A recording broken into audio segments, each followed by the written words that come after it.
En el nombre del Padre, del Hijo, del Espíritu Santo. Amén. Ven, Espíritu Santo, y llena los corazones de tus fieles, y enciende en ellos el fuego de tu amor. Envía tu Espíritu Creador, y se renovará la faz de la tierra. Estamos estudiando el Catecismo de la Iglesia Católica, su primera parte, la profesión de la fe. Segunda sesión, la profesión de la fe cristiana. Capítulo primero, creo en Dios Padre. Artículo primero, creo en Dios, Padre Todopoderoso, Creador del cielo y de la tierra. Iniciamos el día de hoy el párrafo séptimo, que tiene como título La caída. Después de haber hablado largamente de la creación del hombre, ahora el catecismo nos va a presentar la caída. Va a dedicar 28 números, del número 285 al 412 a desarrollar este tema. Nosotros el día de hoy nos vamos a centrar en el número introductorio de la temática, que es el numeral 385. Dios es infinitamente bueno y todas sus obras son buenas. Sin embargo, nadie escapa a la experiencia del sufrimiento, de los males en la naturaleza, que aparecen como ligados a los límites propios de las criaturas, y sobre todo a la cuestión del mal moral. ¿De dónde viene el mal? Busca el origen del mal y no encontraba solución, dice San Agustín. Y su propia búsqueda dolorosa solo encontrará salida en su conversión al Dios vivo. Porque el misterio de la iniquidad solo se esclarece a la luz del misterio de la piedad. La revelación del amor divino en Cristo ha manifestado a la vez la extensión del mal y la sobreabundancia de la gracia. Debemos, por tanto, examinar la cuestión del origen del mal, fijando la mirada de nuestra fe en el que es único vencedor. Número del catecismo muy interesante, este 385. Es, como les decía, un número introductorio a toda esta temática, ¿no? Luego seguiremos viendo cómo la Sagrada Escritura se va describiendo este origen del mal.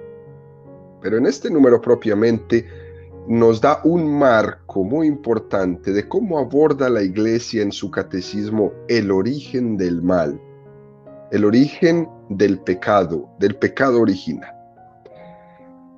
La primera afirmación que hace el catecismo en este número es un dato fundamental, queridos amigos, que hay que tener siempre en cuenta: que Dios es infinitamente bueno y todas sus obras son buenas. Dios es bueno y Dios obra el bien. Y por si hubiera alguna duda, dice infinitamente bueno. Esta es la primera afirmación, y tiene que ser fundamental en nuestra fe. Porque sería un tremendísimo error decir que Dios hace muchas cosas buenas, pero también hace otras cosas malas. Eso es un error terrible. Diríamos, entonces, las cosas buenas que Dios hace, como son más que las cosas malas que hace, en la balanza, pues va a vencer el mal sobre el bien. O va a vencer el bien sobre el mal. Y no es así. Es una afirmación incorrecta. Realmente es una barbaridad pensar así. Incluso podríamos decir que es una blasfemia pensar así.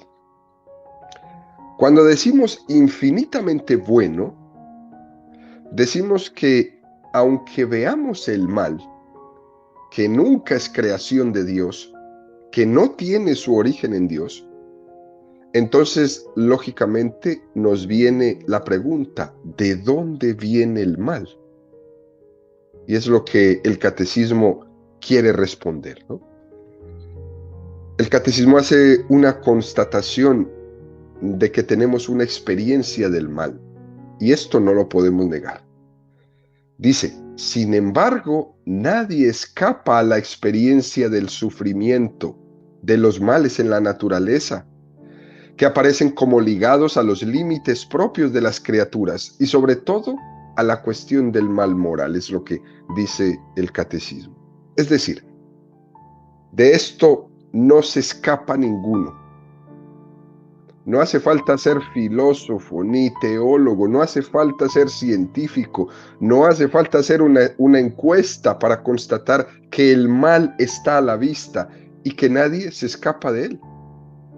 Algunos lo experimentan de una manera más llamativa, más visible, otros menos, pero todos lo experimentamos. Y es muy curioso, queridos amigos, que el catecismo distingue tres cosas: la experiencia del sufrimiento, de los males en la naturaleza y sobre todo del mal moral. Es como si el catecismo subdividiera la manera de concebir el mal en el mundo. Fijémonos que a la hora de hablar del mal en el mundo, la Iglesia ha solido decir que hay tres formas principales para descubrirlo. Primera forma, el sufrimiento moral.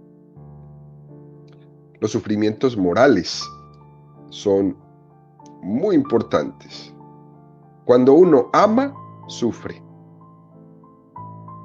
Las otras personas nos hacen sufrir. Aunque no les hagamos mal, nos hacen sufrir. Todos nosotros amamos a nuestros hijos. Y no podemos dejar de sufrir por ellos y con ellos. En especial cuando toman un mal camino. Aunque su pecado no sea el mío, yo sufro. El que ama sufre. No es de cartón, no es de piedra. El sufrimiento moral es el primerito de las tres formas principales de descubrir el mal. Segundo, la enfermedad y la muerte. El hecho de que todo lo creado, y de una forma muy especial, la naturaleza humana esté sujeta a la corrupción, esté sujeta a la ley material del nacer, crecer y morir, a deteriorarse, ese morir no ocurre sin sufrimiento. La enfermedad es un aviso continuo de que la muerte está ahí presente, de que la vida es caduca y que por tanto aferrarse a esta vida completamente es la peor opción que podemos hacer.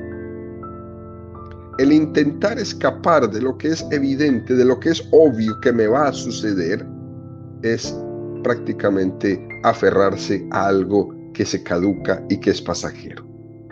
Y esto es ocasión de sufrimiento. Y el tercero es el pecado. Es decir, el propio mal moral, el que yo genero, que hace sufrir mucho. Es más, el mal que hacemos es mucho más triste que el mal que padecemos. Es mucho peor el mal que yo hago que el mal que me hacen a mí. Lo peor del mal es que yo me haga malo. Lo peor del mal no es que a mí me hagan daño. Lo peor del mal es que yo me hago malo. Que pase yo de ser víctima a ser verdugo de los demás. Eso es lo peor del mal. Con mis palabras, con mis pensamientos y con mis acciones. Que yo me haga malo. Por eso, hablando de males, lo peor es el pecado. Por tanto, queridos amigos, la primera afirmación que nos hace el catecismo en este precioso número 385 es: Primero, que Dios es infinitamente bueno y que de Él no puede provenir el mal. Y segundo, que el mal y el sufrimiento son evidentes, ¿no? Y continúa el catecismo preguntándose, ¿y entonces de dónde viene el mal? Y es una pregunta que San Agustín se formula en su famoso libro de las Confesiones, cuando dice, buscaba el origen del mal y no encontraba solución. San Agustín se cuestionaba, él daba vueltas en su interior, ¿de dónde viene el mal? ¿Por qué lo hacía? ¿Por qué se preguntaba esto San Agustín? ¿Porque era un intelectual? No. ¿Porque era un hombre curioso? No. ¿Porque era un filósofo? No. Nada de esto. Él se lo preguntaba porque le preocupaba dar una respuesta a este tema. Porque no quiero dudar de la infinita bondad de Dios. Y claro, queridos amigos, es una tentación tremenda poner en duda la bondad de Dios en el momento en que vemos el mal en el mundo. Siempre que vemos un mal, uno se pregunta, ¿será que Dios es bueno? Viendo niños muriendo de hambre en cada rincón de este planeta, ¿será que Dios es bueno? Viendo tanta violencia en todas partes, ¿será que Dios es bueno? ¿Y dónde es que está Dios? Y si Dios es bueno, ¿por qué existe el mal? Etcétera, etcétera. Por eso hay que preguntarse sobre ¿de dónde viene el mal? Porque es que no quiero dudar de la infinita bondad de Dios. Y por supuesto el demonio tiene esta capacidad de hacernos dudar. El demonio tiene esta capacidad de hacernos desconfiar. Y entonces San Agustín, al no poderse responder, sufría, como sufrimos tú y yo. Al hacernos esta pregunta, ¿de dónde viene el mal? Sufrimos. ¿Por qué? Porque amamos la verdad, porque queremos buscar la verdad. Y ante no tener una respuesta tan evidente a las cosas que suceden, sufrimos. Fíjense bien, queridos amigos, las grandes respuestas solamente nacen cuando se tienen grandes preguntas. Por eso, por ejemplo, todas estas enseñanzas que hemos visto en el catecismo en los últimos 4 meses, ¿no? O desde que empezamos, ¿no? Ya hace un año. Será una gran respuesta a muchas personas que nos escuchan en la medida que cada uno de ustedes tenga en su vida una gran pregunta o una duda. Si no es así, si no tengo una gran pregunta, entonces quizás toda esta catequesis pues nos va a resbalar, porque como no tengo una pregunta, pues todas las respuestas no me interesan. Y dice San Agustín, y su propia búsqueda dolorosa solo encontrará salida en su conversión al Dios vivo. Es muy curioso esto que dice San Agustín. Cuando se hacía esta pregunta, él estaba esperando una respuesta de tipo racional, una respuesta evidente, una clave secreta donde él pudiera tomar y responderse esa tremenda, esa gran pregunta.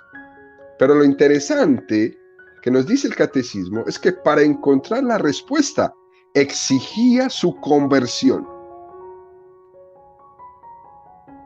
No es una cuestión teórica de saber mucho, sino que es una cuestión en la que está mi vida. Porque en el fondo la existencia del mal se ha convertido en una oportunidad para el bien. Y esto es lo que asesina al demonio. Que Dios de su mal saca el bien. ¿Cómo es posible? O sea, es Dios tan grande que toma el mal del demonio y se lo voltea. Y se lo voltea. Dios respeta ese mal del demonio, hasta allá llega, a respetarle al demonio el mal que hace, pero se lo voltea. El demonio nunca esperó eso. Nunca. Y Dios de un mal saca un bien. Respeta al demonio, pero se sale con la suya, porque respeta también su libertad. Es decir, lo único necesario para que triunfe el mal es que nosotros no hagamos el bien. El mal triunfa cuando nosotros no hacemos el bien. Por tanto, queridos amigos, no es que se trate únicamente de una duda, aunque claro que es importante que hayan dudas y que necesitemos de datos concretos, de respuestas, claro que es importante. Pero es que además de eso, tú te tienes que implicar completamente en esta batalla. Tú no puedes mirar el problema del bien y del mal y quedarte mirando desde la barrera. Tú no puedes hacer eso. Porque estamos todos implicados en el tema. Si el mal parece vencer en algún momento, es por mi negligencia. Si el mal parece que triunfa en el mundo, es porque yo no quiero, en el fondo, hacer el bien. Porque también, en el fondo, me siento cómodo en ese mal alrededor mío. Por ese no querer convertirme, por ese no querer implicarme, por ese no querer ser santo. Hay personitas que se sienten muy cómodas con el mal a su alrededor. A lo mejor no lo practican ellos, pero se sienten cómodos con ese mal a su alrededor. Si el mal parece vencer en algún momento, es por mi negligencia, es por yo no querer ser santo, es por yo no querer ser bueno. Y San Agustín se va a implicar y se va a meter y va a andar por una secta y por otra secta y por una religión y por otra para ver si podía explicarse ese drama que tenía en su corazón. Y al final de meterse en todo y de experimentarlo todo, al final dijo, qué sectas ni qué nada. Aquí lo que hace falta es convertirse. Y ese bautismo que le dio su madre Santa Mónica, y esa cruz de Jesucristo, y esa resurrección en las que fui bautizado, ahí encontré mi respuesta, pero exigió mi conversión. Por tanto, queridos amigos, lo único necesario para el triunfo del mal es que nosotros no seamos santos. Si nosotros no hacemos el bien, ese es el triunfo del mal. Por lo tanto, aquí el tema del mal ya no es una cuestión de teoría, sino una oportunidad para nuestra santidad, para el triunfo del bien. Y eso es el regalo de Dios. Y el regalo de Dios. Dios le juega al demonio de esta manera y lo deja desubicado. Y además, no solamente es que haga un poquito de bien, porque siempre hay alguien a quien otro le hace el bien. Todos nosotros tenemos un poquito de buenos, pero eso no es importante. No es importante ser un poquito bueno, lo importante es ser bueno con todos. El asesino también tiene un poquito de bueno. Yo me recuerdo cuando era niño, iban a reclutar jóvenes que querían ser asesinos, que querían ser sicarios. ¿Y qué les prometían a esos jóvenes? Les prometían que les iban a dar una casa para que tu mamá pudiera vivir. Y esos jóvenes se metían en el sicariato bajo esta idea de que si me matan, no importa, ya dejo a mi mamá con su hogar, con su casa. Y se metían en la maldad, sin importar nada. También ese asesino, ese sicario, también tenía un poco de bueno. Quería el bienestar de su mamá, pero sus actos eran terribles. Todos tenemos, aunque sea el bandido más bandido, un poco de bueno. Pero lo importante no es ser un poco bueno. Aquí lo importante es ser bueno con todos. Y sigue el catecismo, ¿no? Y nos dice, porque el misterio de la iniquidad, segunda Tesalonicenses 2:7, porque el misterio de la impiedad ya está actuando, tan solo con que sea quitado de en medio el que ahora le retiene, entonces se manifestará el impío, a quien el Señor destruirá con el soplo de su boca y aniquilará con la manifestación de su venida.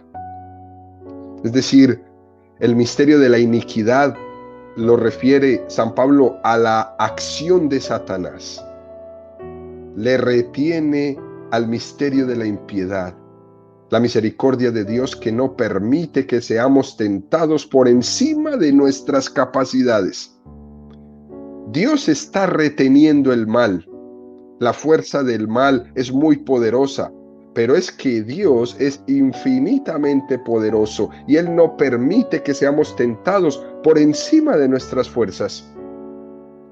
Hay un misterio en esa misericordia de Dios que algún día comprenderemos. Nosotros nos quejamos del mal, pero estamos continuamente siendo protegidos por la misericordia de Dios enfrente de ese mal. Estamos siendo protegidos del influjo de ese mal en nuestra vida con la gracia de Dios. Porque va a ser la gracia de Dios la que nos protege, la que nos sostiene.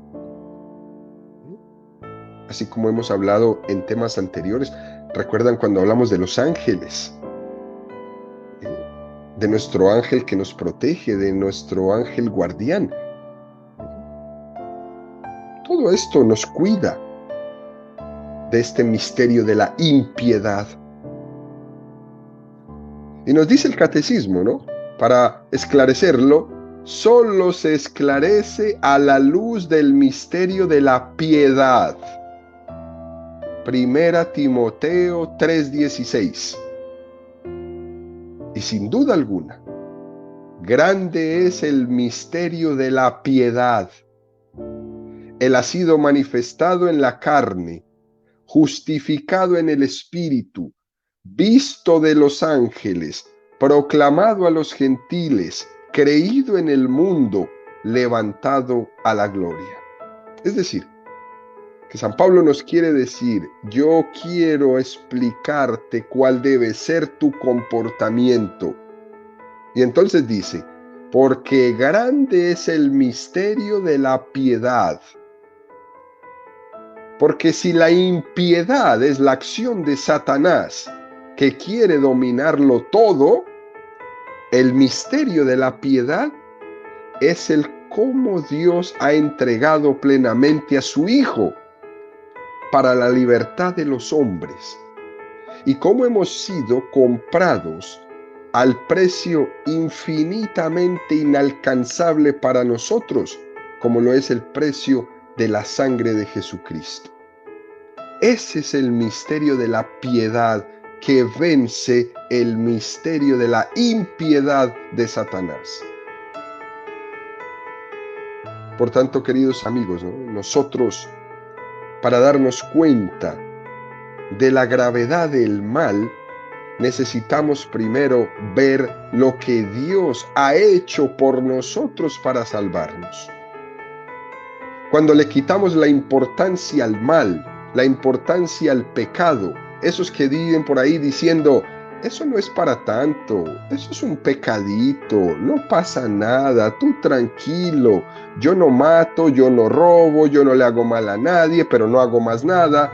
Cuando estamos con ese discurso de negar nuestro mal, de negar nuestro pecado, terrible, porque estamos haciendo totalmente innecesario el misterio de la redención de Jesús.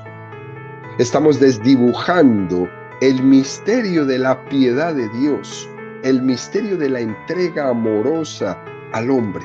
Lo desfiguramos. Menos cuando nos hemos puesto, como algunos hoy día ya, a negar que existe el pecado, a negarlo por todas partes, a negar que existe el pecado, que existe el mal. Pues la verdad yo no sé ni en qué mundo viven.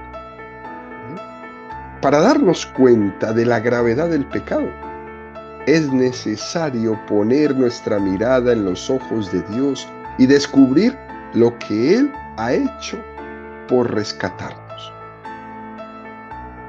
Y continúa el catecismo en este número precioso 385 diciendo: la revelación del amor divino en Cristo ha manifestado a la vez la extensión del mal y la sobreabundancia de la gracia.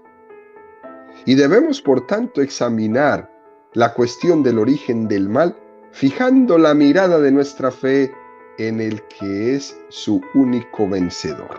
Es decir, que el misterio de la iniquidad lo vamos a conocer en la medida que nos abramos a conocer a Dios. Recordemos esta afirmación preciosa que hacemos los católicos cuando vivimos la celebración de la vigilia pascual en la noche de la resurrección, cuando decimos: donde abundó el pecado, sobreabundó la gracia. Un texto tomado de Romanos 5:20. Y entonces nosotros vemos el pecado es a la luz de la gracia, vemos el pecado es a la luz de la redención. De lo contrario lo veríamos muy mal. Y el catecismo, para reflexionar en esto, nos presenta 3 preciosos textos, queridos amigos. Lucas 11, 21, 22. Cuando uno fuerte y bien armado custodia su palacio, sus bienes están en seguro.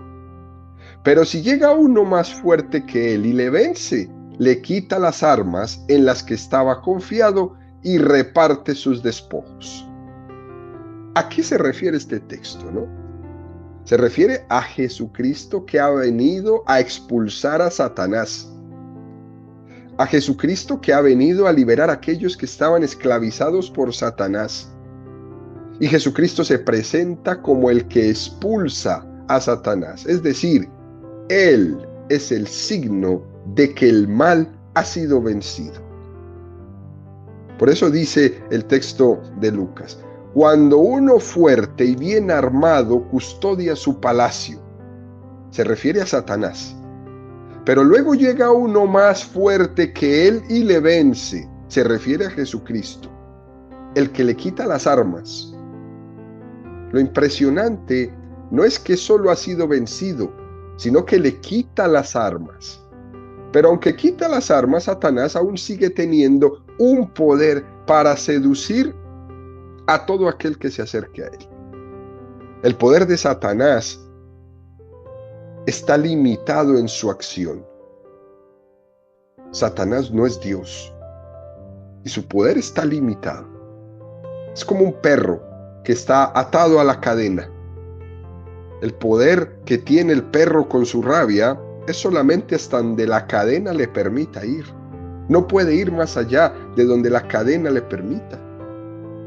Pero aquella persona osada que quiere acercarse al perro, pues se acerca hasta donde él quiere.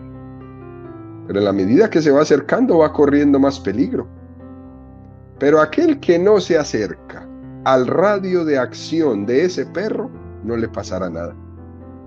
Nada tiene que temer si no se acerca a donde el perro tiene acción.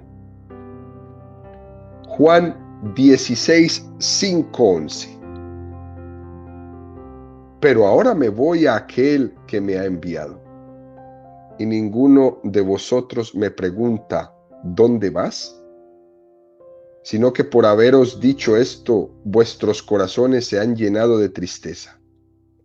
Pero yo os digo la verdad, os conviene que yo me vaya, porque si no me voy, no vendrá a vosotros el Paráclito. Pero si me voy, os lo enviaré.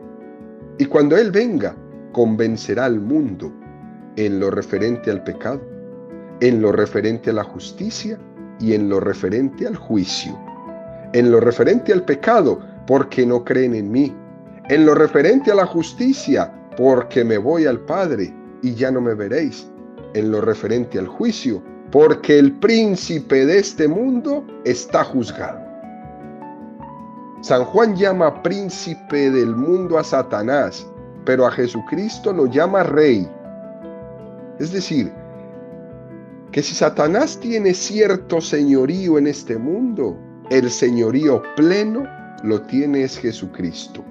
El príncipe de este mundo está juzgado. Su capacidad de influjo, es decir, el mal tiene sus días contados. Por tanto, es importantísimo, queridos amigos, en forma de conclusión de esta catequesis, es importantísimo tener paciencia, perseverancia y esperanza. Decía Tertuliano que todo pecado debía atribuirse a la impaciencia y a la desesperanza. Porque el pecado es como una impaciencia contra el bien. Más aún, decía Tertuliano, canse tu paciencia a la maldad. Oiga esto, canse tu paciencia a la maldad. Tú no te canses de hacer el bien. Tú aburre al mal haciendo el bien. Qué cosa más bella, decía Tertuliano, ¿no? Tú aburre al mal. Por eso cuando nos esforzamos por cultivar esta virtud de la paciencia, el pecado no puede con nosotros. No puede. Tú aburre al mal haciendo el bien. No se te olvide esto. Porque en el fondo, la mayor tentación es la de la impaciencia. Porque es que el mal tiene sus días contados. El mal se devora a sí mismo. El mal se va a destruir. El mal está acabado. Aguanta, aguanta, aguanta que venceremos. Eso tenlo por seguro. Pero aguanta con la gracia de Dios. Porque Dios ha sido capaz de integrar el mal como un instrumento para nuestra santificación, pero contigo a bordo, luchando contigo, implicándote, no viendo desde la barrera, implicándote completamente. Como dice San Agustín, el que te creó sin ti no puede salvarse sin ti. No puede salvarte sin ti. Y termina este número del Catecismo con la tercera referencia que nos hace, Primera de Juan 3:8. En cambio, quienes pecan son del diablo, pues el diablo peca desde el principio. Para esto se ha manifestado el Hijo de Dios, para deshacer las obras del diablo. Fijémonos cómo lo dice maravillosamente, ¿no? El Hijo de Dios deshace las obras del diablo, es decir, deshace el mal y construye un mundo nuevo. Por tanto, queridos amigos, una excelente conclusión de esta catequesis. El misterio de la piedad de Dios nos lleva a construir un mundo nuevo, a construir un mundo nuevo que es un reino de justicia y de verdad.